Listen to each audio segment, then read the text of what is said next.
On today's episode of Locked On 76ers, Keith and I talk about Matisse Thybulle, ups and downs of the season. There's a lot to Matisse Thybulle's 21-22 campaign that we dive into, his future as well. That's next right here, Locked On 76ers.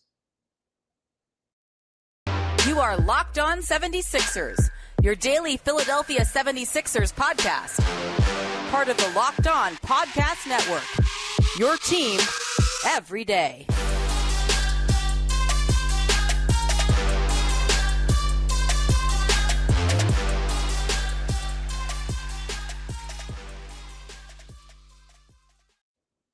Welcome. You are Locked On 76ers. I'm Devon Givens from 97.5 The Fanatic Radio in Philadelphia, alongside my co-host Keith Pompey, a Sixers beat writer for the Inquirer.com. We got to thank everybody for making Locked On 76ers your first listen every day. And remember, Locked On 76ers is free and available on all platforms, including YouTube, right here at Locked On 76ers. Keith, what's going on, man? What's poppin', D? How you doing?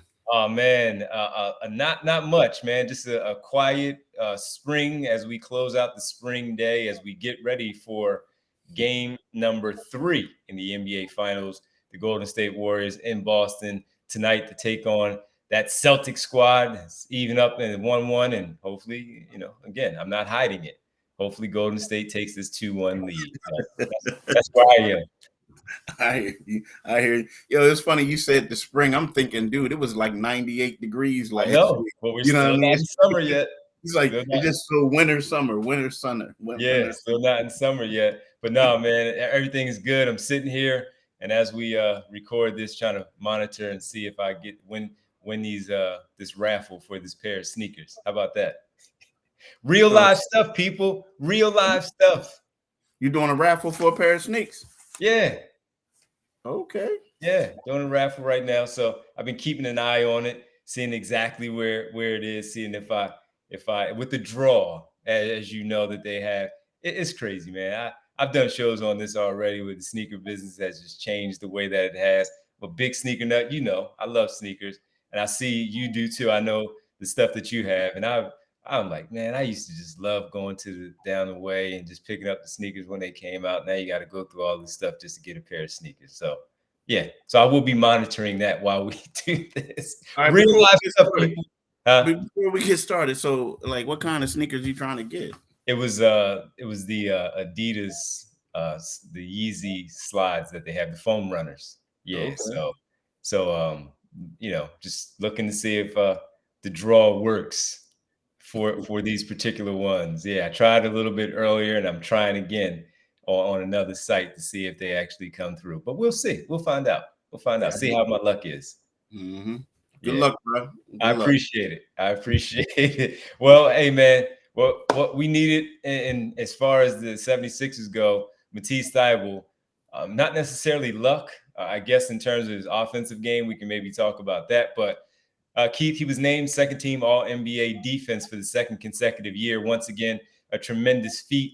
I don't know how you voted for all of that, but just in general, he was second team. We know he's one of the better wing defenders in the NBA, and for him to be recognized for back-to-back seasons as an All-NBA defender, where he was last season a part-time player, or not part-time player, but a bench player, strictly a bench player. This season, he was a starter and a reserve, and we'll get to the later part of the season. Once again, recognized as one of the best defenders in the NBA.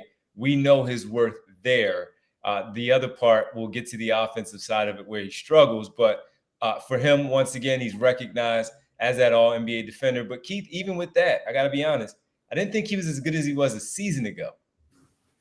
Yeah, it's weird. I'm a big Matisse Thybulle fan, and I get where a lot of people get a little frustrated and they say, they're not happy with his offense. Because when you say that, I'm assuming, I'm assuming when you say he's not where he was a year ago, I think you're talking about his offensive progression. Actually, his defense, because I thought that he trailed a lot of plays. He was going for those tip-aways from behind, the tip blocks from behind when they would go up for the shot, and he would get called for a lot of fouls that I didn't think he did a season ago. So we'll get to I'll get to the offense, but you go ahead.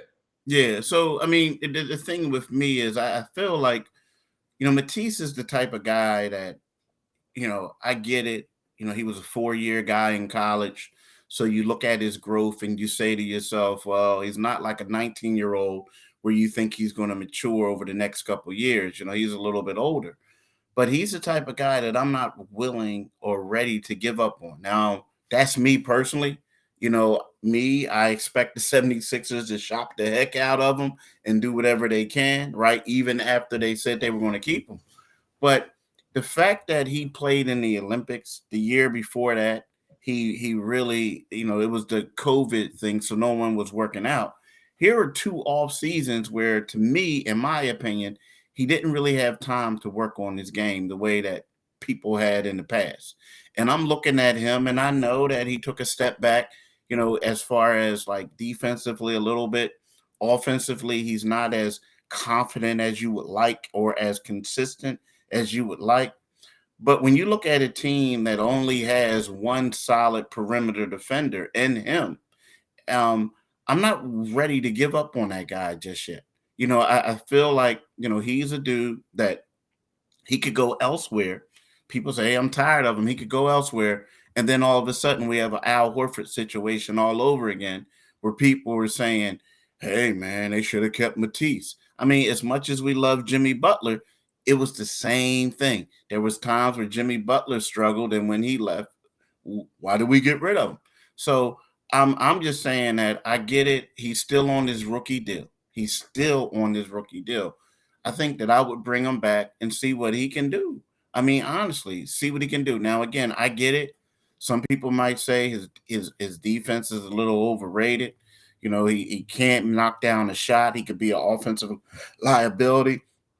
But at the same time, I think that that's why you have these developmental programs and you got to work with them, because I'm telling you, this is a guy that's going to be in the NBA for a long time, and he's going to develop somewhere, either in Philadelphia or somewhere else. And I think that, you don't want to give up on a guy like that.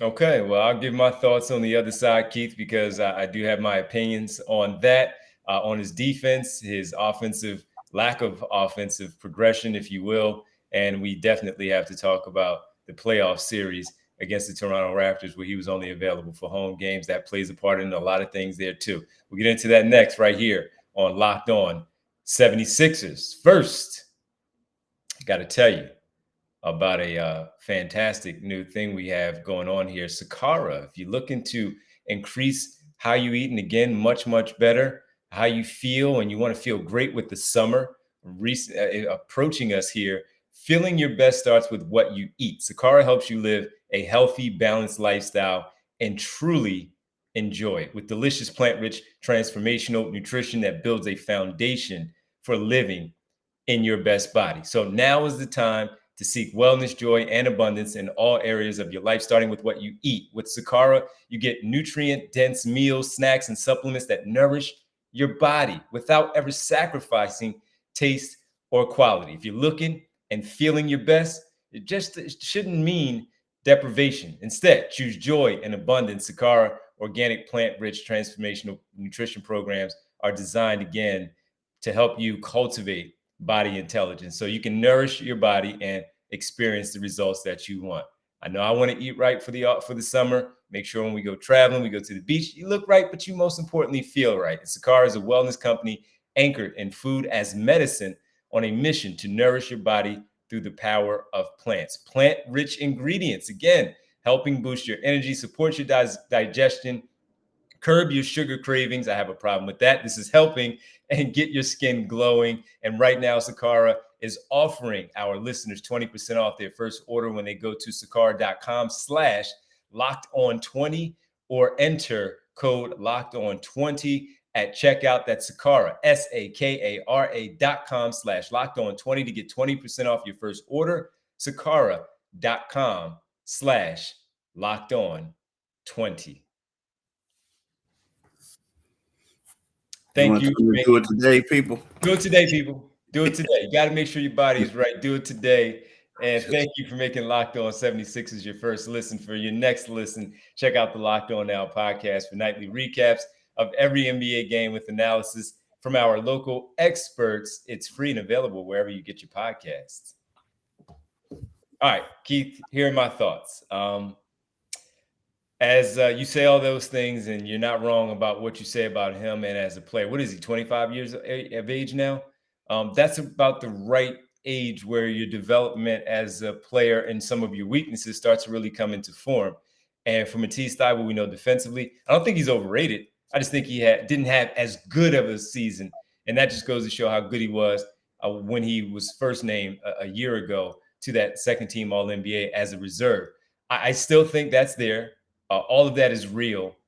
I think he did gamble a little bit too much, but I do trust him as a defender. He is my number one defender, especially with Danny Green being down.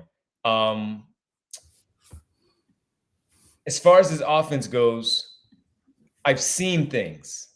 And when I see he has the athleticism, his shot is not necessarily broken. Maybe it could be tweaked a little bit, but we saw, to your point, with Team Australia, that he knocked down shots, Keith. And with COVID and everything that you speak of, I agree. But the team gyms were open. And for him to, yes, played a lot of basketball with Team Australia. And then it looked like, oh, wow, his offense is going to be in there. Free-flowing offense they had. He's running in transition. He's finishing. And we've seen that here in Philadelphia as well. My only concern is, pardon me, why did it not come back with him to the States?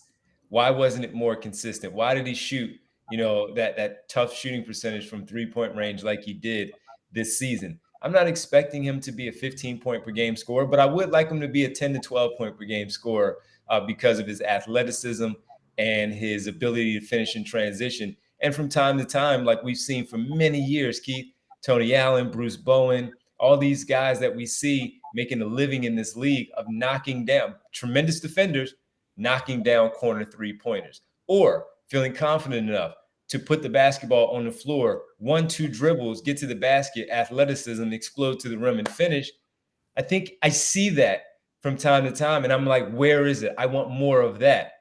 Not to be Paul George, but to be Matisse Thybulle, where it's 10 to 12 points.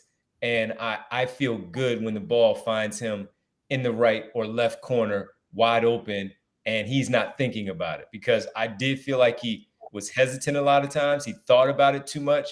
And that, as a result, was a big issue for him, where it became a big problem for him in the end, where we saw what it did in that Toronto game back here in Philadelphia, where the ball came to him in the corner from Maxey. He went back to Maxey. Maxey went back to him. He threw it back. Scotty Barnes goes the other way for an open layup, and he drops his head as soon as he makes that turnover because he knew what he did. He has to get back to being Matisse Thybulle that we saw, but also begin to take that next step as an overall offensive player, because it's very frustrating for me, perfectly honest with you, and a lot of callers that I get, I'm sure some emailers that you get, that we see on social media, that he has become a negative on the floor where you're playing 4-on-5. When Milwaukee were playing the Sixers in that one game, Keith, before the All-Star break, he started, but they quickly had to yank him out of the game because Giannis was playing in the middle of the floor. He wasn't even guarding him. And as a result, they had to take him off the floor. Furkan Korkmaz got a lot of those minutes. He got the minutes to start the second half. And we didn't see a lot of Matisse Thybulle. And that's how a lot of teams are going to continue to play him if he is not knocking down those shots, or if he is not looking confident on the offensive end. And that's my take on it. And I feel, because if we know if the four are going to be back, Harris, Maxey, Harden, and Embiid, and Harden makes things easier for him, and so does Joel Embiid, he has to be able to knock down those shots. Him in that starting five, we have to talk about that next, because if he is here, look, man, I'm okay replacing him and having him come off the bench if he's not going to make shots. We'll talk about that next right here on Locked On 76ers. Let's talk about BetOnline. BetOnline. BetOnline is your number one source for all your betting stats and sports info. Find all your latest sports development news and odds, including this year's NBA championship, the NHL Hockey Conference Finals, Major League Baseball, and of course, the latest fighting news for MMA and UFC to boxing. BetOnline is your continued source for all your sports wagering information, including live betting, esports, and more. Head to the website today or use your mobile device to learn more about the trends and actions. BetOnline, where the game starts. Do it today, people. As D say, do it today. Do it today. Get in on those trends and actions. Do it today, people. Do it today. All right, Keith, man. So covering the team as long as you have, and we've never encountered something like this though with the COVID situation where a player had to miss a crucial series in the postseason because of not being vaccinated. We heard about it. We saw where it was, and he could only play home games. They won the first two, no big deal. They go to Toronto, it's a big deal when he's not there, and you have Scotty Barnes, Pascal Siakam going off a little bit, Gary Trent, and you don't have your number one perimeter defender. And you also, this was my issue with it. I like Matisse Thybulle, as you said. He's a nice guy. I root for him because he is a hardworking player. When you play team sports, I know you do things as an individual, but you also do things for your team, even things that you don't want to do because of your team. And I thought he let his team down. Yeah, I mean, I can understand what you're saying that, and a lot of people felt that way about him. The one thing that I'm gonna say is that, and this is coming from a guy who's fully vaccinated. I got 2 booster shots already. You know what I mean? So I'm walking around with 2 cards now, right? The thing is, I'm all about people having their own choice and standing up for themselves, right? And I get that some people may think he let this team down, he let the city down. But there's a lot of people in the NBA who are not vaccinated, a lot of players. And I'm not saying a large percentage, but you look at the Boston Celtics, they have 2 starters who aren't vaccinated. Two of them. So I feel like if Matisse was the man, if he was the superstar, a lot of people wouldn't come down on him as he is. And as a role player, the decisions that you make can come back and impact you in negative light.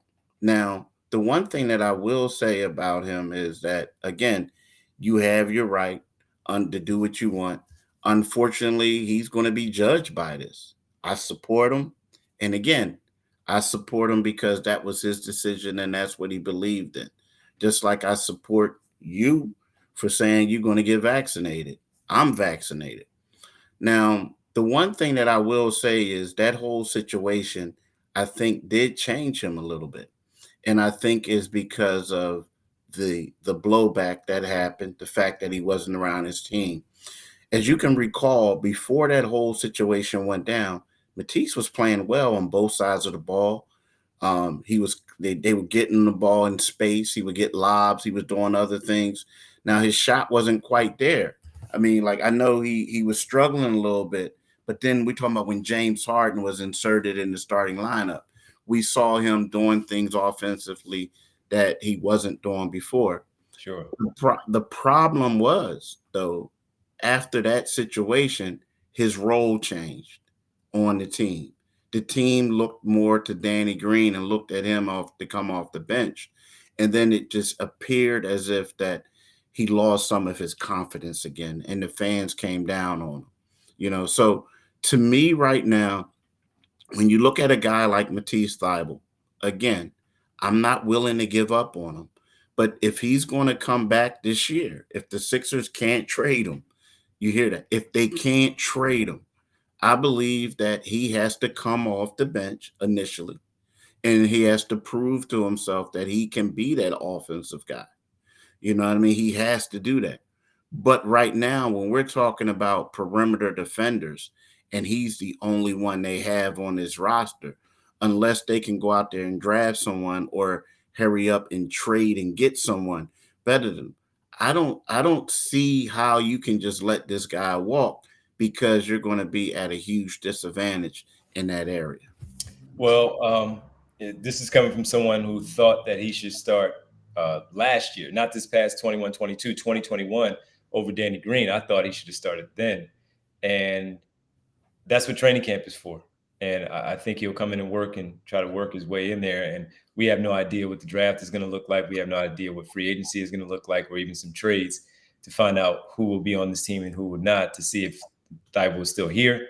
And if Thybulle is, in fact, still here, is he fighting for that fifth and final starting spot instead of coming off the bench like you alluded to? So it's going to be a big off season for the Sixers overall, and it's going to be a big one as we monitor where Matisse Thybulle is with his standing with this basketball team. And as far as his confidence and being taken out of the starting lineup and not being able to get comfortable in the postseason, again, when you're not vaccinated, Danny Green has to start because you need some continuity with that starting five. And if he's not there, you can't start him in the two games in Philadelphia, and then Danny Green is starting in Toronto. It just can't work like that. You needed that continuity. So I thought Doc Rivers did the right thing in that particular instance there. So as far as his trade value, if you will, we've already seen things where his name has popped up. Chicago, Mark Eversley, former Sixers exec. He's the general manager now for the Chicago Bulls, and it has been said that he's a big fan and one who really identified Matisse Thybulle coming out of the University of Washington, that may be a potential landing spot for him. Keith, I mean, is there a market for Matisse Thybulle? Should they make him available? Is there a market? And he is still on his rookie deal, so they have to worry about his contract extension if they do want to do something like that. What do you think? Oh, there's definitely a market for him. I mean, we're talking about a guy who's a two-time second-team all-defensive performer. And also, I hate to say this, I mean, you look at the success that guys have had once they left the Sixers. Like we talked about it. You know, Jimmy Butler, I know he did well in the playoffs, but during the regular season, he was here with the Sixers. There were games where he had 3, 1, 2, 5 points. And people were like, what the heck is going on? You look at Al Horford. He turned it up in the playoffs. Yeah, he turned it up, but he did turn it up in the playoffs. But at the same time, there were certain people saying, this isn't what we expected, right? This isn't what we expected. And then you look at Al Horford. He looked like a guy who basically lost it, everybody felt like. And you look at what he did in Boston this year and what he's doing in the playoffs. And I believe that people are looking at Matisse, and they're, typically it's like, well, what will he do when he gets in our system? Like you said, Chicago, Mark Eversley is a guy who identified him. I also think that Rod Baker, who was a scout here, also had it, was one of the guys who said, we got to get him. And the thing is, let's face it, this is a guy, Matisse Thybulle is a guy who the Sixers promised. He was a late first-round draft pick. He didn't go to the combine because he had a promise from a team that he would be selected at least in the late first round, which the team ended up being the 76ers. So there is a lot of, talent. I know he's, like you said, he's 25. He was a late bloomer, so to speak. I think that he can turn his, he could turn his, he could turn his offensive woes around in a couple seasons. I'm not willing to get rid of him or give up on him. And I think that there's a lot of teams out there that's not going to do the same. My only question is, can they wait a couple of seasons for his offense to catch up to where he is as an NBA player? So that's something that we will certainly monitor and we will continue to talk about. We'll see where he is with this basketball team, because he is a key part. But how key is he? We'll find out in a couple of weeks if he's still a part of this roster once things go down with the draft and free agency. We got to thank everybody for making Locked On 76ers your first listen every day. And on our next episode, I guess we got to go George Niang, huh? Go George Niang. Let's talk about George Niang, the minivan. We'll do that next episode. And, of course, recap what happens in the NBA Finals game number 3. Now make your second listen Locked On NBA, Locked On Experts, covering the biggest stories around the NBA every Monday through Friday in less than 30 minutes. It's free and available wherever you get your podcast. Keith, where else can they find us? You guys can find us on YouTube, right? You can go and you can subscribe to our Locked On 76ers YouTube podcast by clicking on the Liberty Bell at the channel. Then you can follow us. Also, you can subscribe to this podcast wherever you get podcasts at. Now, I'm not talking about the YouTube one. I'm talking about the regular one that you can listen to. you can do that. But also, you need to do yourself a favor and follow my man D at on Twitter at DivineG975. And if you're so kind, you can please follow me at Pompey on Sixers. So, do that today. And but most importantly, make sure that you follow us on YouTube. And secondly, follow us, our regular podcast, wherever you get your podcasts at. No doubt about it. And we appreciate you hanging and spending some time with us here. A little over about 25, 26 minutes. And we thank you for that. We'll be back tomorrow to talk a little bit about Georges Niang. And I'll let you know what happens in my sneaker draw, folks. I'm still in there. I don't know. I'm still in there. So we'll see. I'll let you know. That's a long sneaker draw. Boy, I tell you what, man. It's a long one. But all right. All right, man. Thanks, Keith. All right, bro. Peace. Thanks, see, folks.